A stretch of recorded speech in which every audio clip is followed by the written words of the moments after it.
All right, what's going on, everybody? Listen, man, I just want to go ahead and say thank you for listening. This is the Blvck Religion Podcast, episode number 4. Now, this episode is going to be a little special. It's going to be a little different than the other ones so far because this is actually the very first episode that I'm doing solo Dolo. So, this is something I wanted to do that I'm definitely going to do moving forward. More of these, but I still like having a lot of guests on here. So moving forward, we're gonna have a lot of guests. But this is the first episode I'm doing solo, so shouts out to that. But really, before I get into the episode, I really just want to say thank you to everybody that's been supporting so far. Again, this is episode 4, so these last couple episodes, a lot of people are giving me great feedback that I'm gonna use, going forward. And I just want to thank you guys for all the support and feedback that you've given me so far. So I just want to go ahead and jump right into it. For those of you that have been listening to my last couple episodes, you know that this episode is actually coming a few weeks, actually about a month late. My last episode, I promised that I would have the video element to this podcast set up because that was something I was really pushing towards, but a lot of things kind of happened that kind of got in the way of that. So I wasn't able to, and I kept putting off doing another episode until I was able to get the video element. And it's been a month, and I'm like, shit, I can't do that. You know what I mean? I need to I need to be consistent no matter what the reason. So unfortunately, I don't have the video element to the podcast up and running yet, but that is coming very, very soon. That is something that I'm really, really working on. In that span, a couple other things been going on. So in the midst of me getting the equipment and everything set up so that I can get the video element, I've actually spent time and invested into building this second room for my podcast specifically. For those of you who don't know, moved into my apartment about a couple months ago. I think 3 or 4 months now. And I had, allocated one of my bedrooms specifically to turn into like a man cave area or whatever, specifically for the podcast. So I've been working, painting, rearranging, buying furniture, moving stuff around, setting shit up specifically for the podcast. So I guess you could say I'm about 75-80% done with that now. So, hopefully, I'm getting everything kicked off or whatever. Also, disclaimer, for those of you who don't know, I have a daughter. I guess that's news to some people still that don't aren't really paying as much attention, I guess. But you actually may hear her in the background because she's supposed to be asleep, but she over here kicking around or whatever. So you may hear her moving, making noises or whatever. But yeah, man. So it's been a real kind of crazy couple months, crazy year for me, really. What I'm saying, being a new parent, my daughter, she just hit her 3 months, going to be 4 months now in a couple of days, getting real big. So, it's just crazy, man. Life does not stop. Life don't slow down for anybody, but getting back more on topic, man. So that's what I've been going through. Just been trying to build up this goddamn room, trying to get the video element of the podcast. So that's why I haven't been as consistent with the podcast as I wanted to. But I'm definitely looking to change that. Um, so moving forward, you're gonna see a lot more. You're gonna be getting a lot more podcasts more consistently, and not just the podcast that's gonna be moving forward. For those of you that don't know, this podcast is on all of the podcast platforms, but we're also on YouTube, and I'm planning on using the YouTube as a huge, like, just a media hub for all of my content. And not just my content, my group's content as well. Just the people that I make music with, that I vibe with on a daily. We were supposed to be having these other segment, vlogging with Eddie. He was supposed to release his second episode. Don't necessarily really understand what happened with that, but that's something that I think is still in the plans, and I have been working with a bunch of photographers, a bunch of what do you call them, videographers? Is that the word?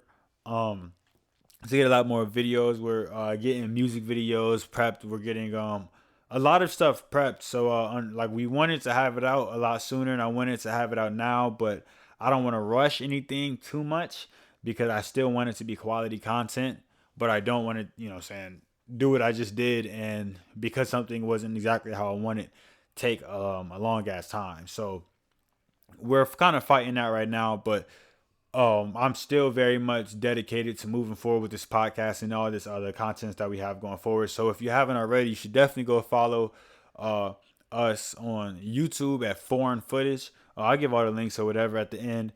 But yeah. So I'm definitely coming with music videos. We're definitely coming with rap, freestyle videos. And any other type of videos that we have. It's not just rap, because we do more than rap. We actually have some country singles. My homie has a couple country tracks, a couple rock singles as well. So like, it's not just rap music that we got coming out, but it's just a lot of content that we got coming out. I personally, for those that want to know, I'm personally working on my tape. I actually just personally spent the bread, finally got the rights to a lot of the beats I've been kind of sitting on. So I just spent the bread, been in the studio these past couple weeks, working and writing, trying to gearing up towards that. It is April now, so I'm hoping within the next month or two, so I want to drop 2 or 3 singles, and just to get it going on. And I know I got a whole bunch of homies dropping singles as well, and my tape will definitely be out before I want it out before my birthday, so, and I turn so that'll be before September. You'll definitely guys have a decent amount of tracks from me, and that actually segues into something I wanted to do these last couple episodes that I actually wasn't even able to do these last couple episodes, that kind of pissed me off, that I forgot about. But one of the things I wanted to do is, like I said in the very first episode, is kind of like promote everybody and anybody that I can, because that's what I want, like, to use this podcast as a platform for everybody to elevate. So I just want to give a shout out to a couple of my homies that I see grinding and working and releasing music, and I just want to give them a shout out. So for those of you that have listened to the episodes previous, I'm going to have all of the links to those tracks as well that I kind of gave a shout out to, kind of, sort of, not really, but I want to do it formally. So the first track that I want to give a shout out to is really the first track that I talked about on my very first episode. Shout out to Eddie Blastoff. His track Sauced. You can find that on all of the platforms, Spotify, Apple Music. Honestly, those are the only 2 I use. I ain't gonna cap, but they're everywhere. So if you stream music, go definitely check that out. It's called Sauced by Eddie Blastoff, bro. It's a banger. Next track I want to give a shout out to is I didn't have one for my second episode, but for my third episode, I did with my homie Shaun Summers. And the track that we were talking about in there, he actually didn't drop the day he planned to drop, even in the goddamn episode. So he actually just dropped it about a week ago. And I'm telling y'all, it's a fire as fuck. It's with him and his homie Metaphor, and it's called Plug. So again, I'm gonna have all of these fucking links and shit in the description. But I'm telling y'all, bro, like, I don't fuck with niggas that don't make good music. So like, I'm telling y'all, like, if you fuck with like my taste in music, which if you know me, you know what I'm saying, you know what I like. We're gonna get into that later. All right, I don't expect all the new episodes, but if you like lyrical music, if you like music that has soul in it, that makes you vibe, yeah, you can turn up to it. I mean, yeah, I love turning up, so we still got to turn up, but we still got the bangers and shit. But you know what I mean? All of my niggas is talented, bro. So it ain't no like mumble rap bullshit coming from this corner, bro. So definitely go check those 2 tracks out. Sauce by Eddie Blastoff, and then Plug by Shaun Summers and Metaphor. And I got to give a special shout out for this episode specifically, because I told you I want to have this every single episode. He don't even know I'm doing this, but shout out to my nigga Huncho. He actually just dropped a mixtape called Heart of a Beast. I think it's, damn, I really need to pull it up so I can tell you exactly how many tracks it is. But I was listening to it over a course of a couple of days. I'll listen to a couple tracks one day, listen to a couple tracks the next day or whatever, man. And I'm telling y'all, it's his first mixtape. He on the way up, bro. Shout out to my nigga Huncho. Heart of a Beast, bro. Again, I'm gonna have all the links and everything in the description to this, man. And I just want to give a shout out to those dudes, because I see y'all working, man, and I don't want that shit to go unnoticed. And so with that being said, like, you know what I'm saying, those are the tracks I want to shout out. But every single episode, I want to have, you know what I'm saying, more people to shout out. Obviously, I'm going to shout myself out when I drop my shit. And then clearly, my next episode, when I have more guests on here, we're going to do like my shout outs or whatever there. But yeah, if you got music, whatever that you want me to shout out, man, I don't mind. Like, send that shit to me and I'll submit it if I fuck with it. I'll definitely shout it out, man. It's not even an issue. So there's a lot more content that I got coming out. And if you know, when I gave the breakdown of this podcast, the very first episode, this podcast focuses around three things, and I always want to start it off with music because that's my passion.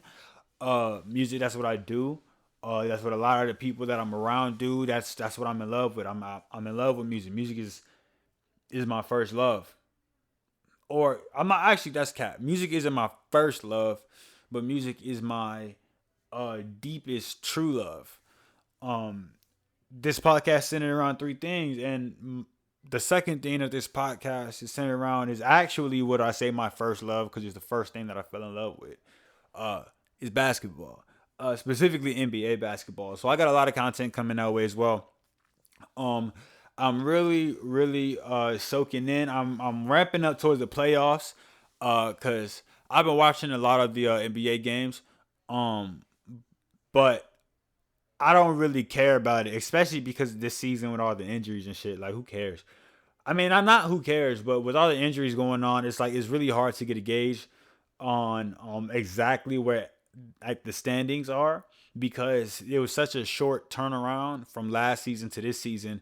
Teams was injured. Teams that was in the finals last year started off shit this year. Now they hooping. And then it's like a whole bunch of teams that were trash started out really good. A whole bunch of really good teams started out trash. So, or I don't know if I just said the same thing, but you get what I'm trying to say. Like, some teams started out trash, some teams started out good. And then now at the end of the season, it's vice versa. And with injuries and everything, it's really hard to get a gauge. So once the playoffs start, I'm really going to start ramping it up. I got a couple guests already lined up because I told you on the first episode, we getting bets. We putting money up. Like, I'm with it. Right now, I got to say, I'm with LeBron and AD hurt, man. I don't even know, man. I really want to stay with the Lakers, though, because I fought with the Nets. I mean, I know really the question is the Lakers, Nets, Clippers, and Philly. Those are the four teams that I'm taking, that I feel like even really have a chance. Although niggas are really sleeping on Denver right now and Phoenix, but I don't think Phoenix can win it. But Denver, them niggas are scary. I'm telling y'all right now that they scary. I would not actually be shocked. It would be hilarious if the Clippers and Denver play. I don't know what the seeding is, but I would love if the Clippers and Denver could play again, and then the Denver beat the Clippers, because that would be hilarious. But with that being said, those are the teams I think. So like I said, from the West, I think you got the Lakers and the Clippers and Denver at the top. Even though Utah is hooping, fuck Utah. No. Phoenix is hooping. Chris Paul is really criminally underrated this season, bro. This man is single-handedly like carrying franchises. Like, let's really talk about, like, that's gonna be a segment for later, is really dive deep, because Chris Paul definitely has the LeBron James effect, except Chris Paul doesn't have rings. And it's only because the only reason Chris Paul does not have rings, well, there's two reasons, but the main reason is because he can't stay healthy. He always getting hurt. I was a huge Rockets fan when he was in the Rockets, man, and that was the only team that could have beat Warriors, and the Warriors should have lost. The Warriors should have lost. With KD, they should have lost. Had Chris Paul been healthy, Game 6, they would have won Game 6. It wouldn't even have went to game 7 games, but it's crazy. It went to 7 games. Fucking Rockets missed like 33s in a row and still only lose by 6 points. Come on, bro. That is some wild shit. They really fucking, as white people like to say, they really screwed the pooch on that one. Like, like, Yeah, but Chris Paul, like he has the LeBron James effect. Everywhere he goes, he wins. He doesn't get rings. He ain't getting championships. But look at Phoenix right now. They're second seed right now. When last year they didn't even make the playoffs. The only major addition really was Chris Paul. I don't. I'd have to look at the actual roster to know for sure. But it's Chris Paul and Devin Booker, DeAndre Ayton. That's it. Ain't. It's that was the same was last year, just without Chris Paul. Uh, so it's just crazy to me, man. But those are but I keep getting talking about the Phoenix, but those were the teams that I think coming out the West, Lakers and the Clippers, Suns, Denver. Out the East, clearly you got the Nets, and I think Philly. I think if the coming out of the East, the only team that can give the Nets any problem coming out is Philly. Fuck the Bucks. I don't even know why people are still talking about the Bucks like they're a contender. They've proven time and time again that they cannot win in the playoffs. It's way too easy to stop Giannis. And the thing is, we're saying, okay, if Giannis gets a jump shot, right? That's true. If Giannis gets a jump shot, yeah, that'd be a problem. Even if he had a jump shot, the Bucks aren't built to win. But like I don't even if Giannis if because here's what I'm saying. Like if you gave Giannis fucking like KD, I don't want to say KD because KD on some crazy shit, but like a really good if you gave him the ability to shoot really good, I still don't believe that the way that they play, I don't think the coach plays them on the right system. I don't think the personnel is good enough. I think the personnel is a little bit overrated, but underrated at the same time. But I mean, I don't know. Like, I don't believe the Bucks are a contender. I never thought the Bucks were a contender. Not at any point in the last 3 years did I ever think Giannis was going to get a ring. He got two MVPs. Not at one point. I knew like I said before, I knew last year the Heat were going to beat the Bucks. It's too easy to stop Giannis. It's too blatantly obvious his style. His style is push it on a fast break, let him get up, you know what I'm saying, get a head of steam and run to the basket. The thing is in the playoffs, that shit slows down. The game slows down. In the playoffs, you're not running up and down as much as you are in the regular season. The game slows. You got to run sets. You need plays that work. You need players that know how to execute plays. Giannis is great at doing layups and dunks and running to the rim. But my nigga, you need to get a play. If you notice, this year is a little different. This year they're better. But this year there's the Nets. This year there's Philly. So this year is too late. They had 2 years ago was when they should have did what they're doing this year. This year is a little different, but like in the fourth quarter, if you remember, like they don't be going to Giannis. Giannis is the best player on the team, but they don't go to him in the fourth quarter. When it's a close game, who got the ball? Who's taking shots? Chris Middleton. Now Chris Middleton is fine. He could get you some buckets, but he's not the best player. If Chris Middleton is the guy that you're going to get you buckets to win in the playoffs, you're not gonna win. I'm sorry, that's not how that goes. That's no disrespect to that man. Because he'll probably he will hoop on my ass. But, like, nah. If that's your guy you're going to in the fourth quarter, you're not winning. So I'm not really down for the Bucks. The only teams that I could see coming out the East this year is obviously Brooklyn and Philly. And I've been a Philly fan. Every year I say Philly can come out the East. And every year I'm right. Philly can come out the East. But for a myriad of fucking reasons, they don't. But this year, if they stay healthy, see, the Nets, they don't have any interior presence, bruh. So nobody's stopping Embiid. That's number one, all right?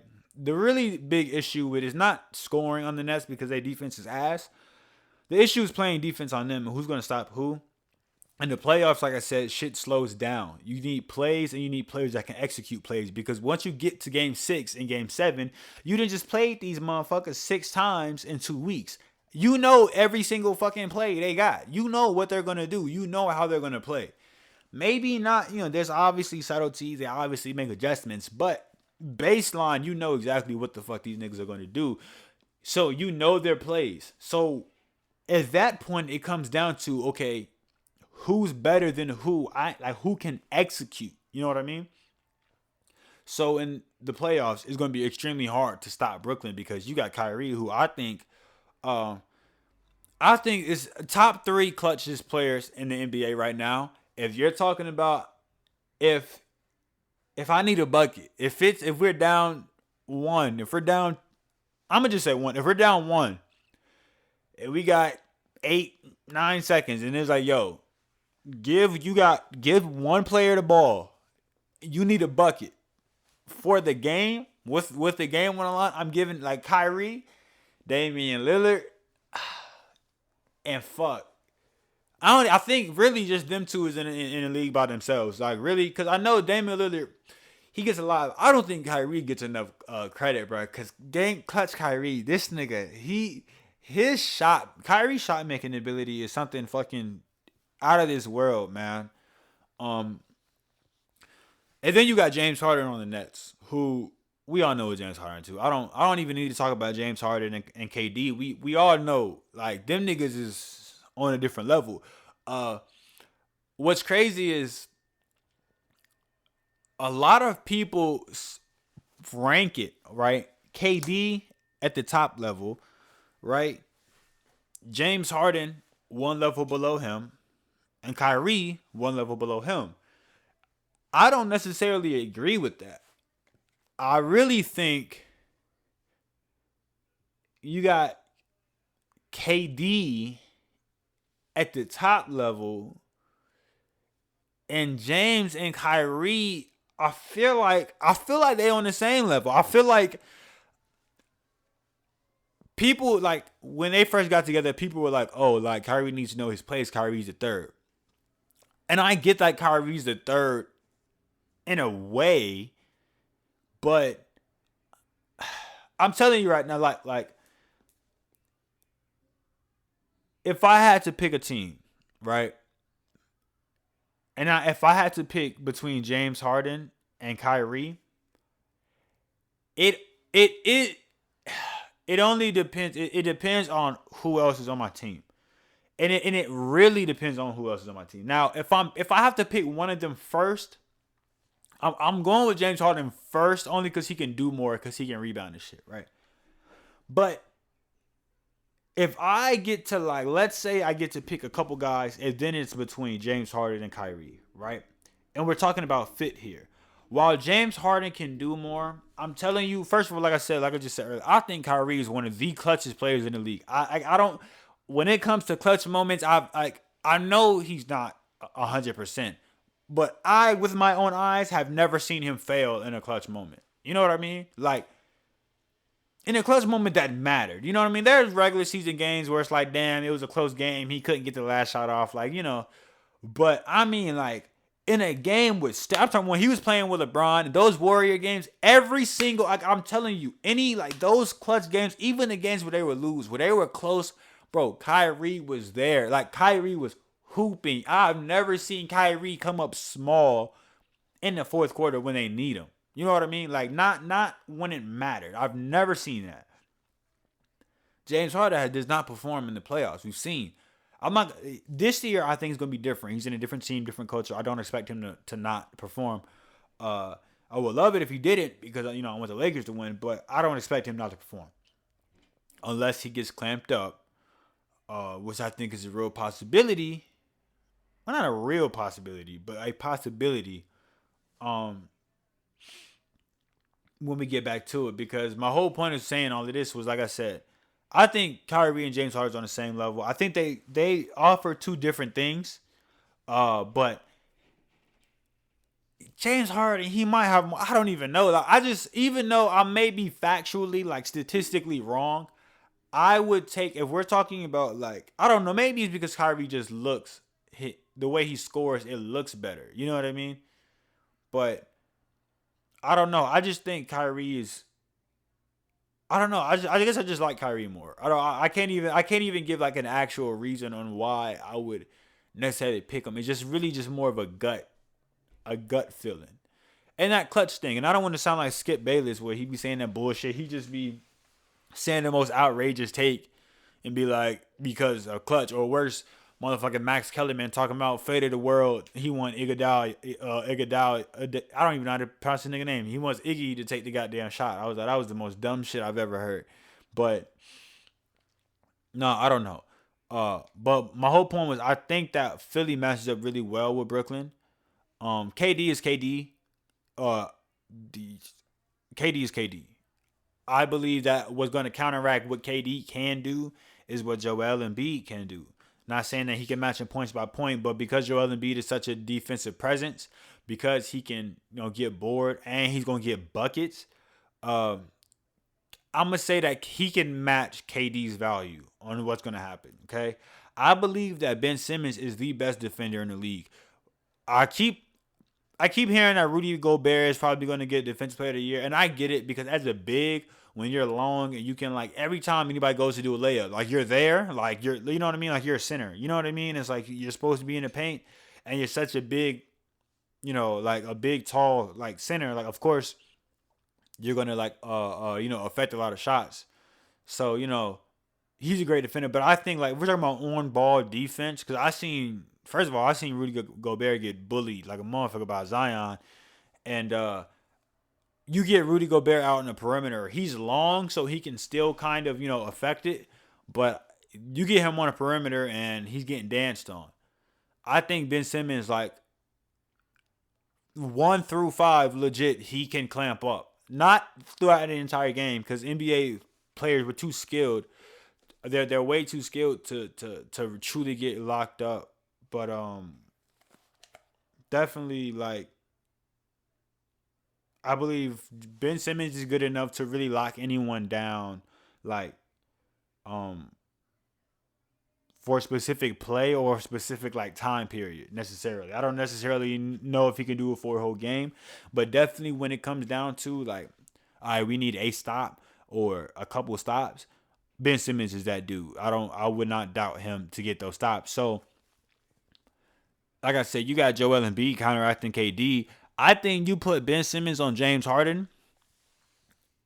Just like I said, Kyrie gonna do Kyrie things, but if you can, you have to pick your poison with one of them, right? And I think with letting Kyrie go off is a little less dangerous than letting James Harden go off and KD go off. And I know I'm kind of contradicting myself because I just said that I would take, Kyrie over James Harden or, whatever. But I'd rather Kyrie go off because Kyrie going off is him dropping 40. Okay? If it's a clutch game, a close game, he'll drop 40 and it'll be a win. Okay? But James Harden going off is him dropping 40 and getting 15 assists and getting 15 rebounds. Now, that's what I mean, like that effect, like there's more of that's more of an effect on a game. You know what I mean? But or you could look at it as well as you could try to kind of like dare James Harden to do that because in the playoffs he's not showing the ability to do that consistently. But I'd rather Kyrie get his 40 points and risk losing than James Harden get his 40-point triple-double and risk losing. You know what I mean? I feel like that's my only perspective. But I mean, also you got Tobias Harris. You got I think they can throw him. Like I don't think KD can have easy. They have Matisse Thybulle. So they also got Danny Green, who you can put on Kyrie. Now Danny Green I think is overrated as a defender now, and Kyrie would dance on this nigga every time down the court. But it's not like it's gonna be easy and he's gonna be shooting 100%. So I think that Philly actually matches up really, really well with the Nets, and I would not be surprised at all if Philly won. Like I would not be shocked. I see that, but the only thing that would just mean that Philly has to stay healthy, and that's just how I feel about it. But overall, most likely the Nets are coming out. I think if the Lakers are healthy, most likely the Lakers are coming out. But I really don't know. I think it really depends on matchups because I really believe, of going back to the West, I really believe that Denver could come out depending on the matchups. Like, I expect the Lakers to be healthy. I expect the Lakers to come out. Okay? But I'm telling you, if you don't have Denver coming out, then you're asleep, because them getting Aaron Gordon, bro, their system, Jokic is a the way they're playing, like, is crazy. Like, I fully expect them to be. They were contending last year. You know what I mean? Like, they were conference finals last year, and they're better than they were last year. Now, they lost Jeremy Grant, but Michael Porter Jr., I think that's his name, right? Michael Porter Jr.? Yeah. Uh, it's growing, man. Like he's hooping now. Aaron Gordon is hooping. Jokic is hooping, obviously. Jamal Murray hoops every other game. You know what I mean? So, like, I fully expect them to be a threat. And that's just my quick perspective. And I said quick perspective, I'm pretty sure I just spent 20 minutes on that. But like I just said, obviously I give you a little taste. This podcast, I'm gonna have a lot of basketball talk on here. I didn't mean to go into that long of a tangent there, but I'm known to do that. So the last thing I want to get into before I end this episode real quick, is lastly, well, to end it off, really, I just want to, like I said, I'm gonna leave all the links and everything to all of our social media, my social media, and all of the songs that I shouted out earlier. But I'm gonna leave my Twitter, my Instagram, and all of that as well. Go ahead and follow me on those platforms, because what I'm going to do is I'm going to start releasing polls and, like, questions or whatever, so that if there's, like, a question that you have, a topic that you want us to discuss, you know what I mean? I'm going to ask you guys questions, you know what I mean? And then based on the feedback I get, is going to be, you know what I'm saying, a topic that I'm going to have on here. So if you guys can just follow me on those platforms or whatever, I'm going to be reaching out to you guys. And if you made it to this far in the episode, again, I just want to say thank you for listening, man. It really means a lot to me, the support that those of you have been given. I really, really do plan on continuing this. I really want to be a lot more consistent than I have been, so I apologize for being inconsistent. But I just want to thank you guys for all the support, and thank you for listening, man. This is the Blvck Religion Podcast. You can follow me on Twitter and Instagram at religion_, but the religion is spelled with a 3, not an E. So it's R3LIGION_. That's my Twitter and my Instagram. And you can follow us on YouTube at foreign footage, but that's foreign with the 4. So it's the number 4, EIGNFOOTAGE, foreign footage. You find us there on YouTube. Find this podcast everywhere you find podcasts: Blvck Religion Podcast, Spotify, Apple Music. Thank you for listening.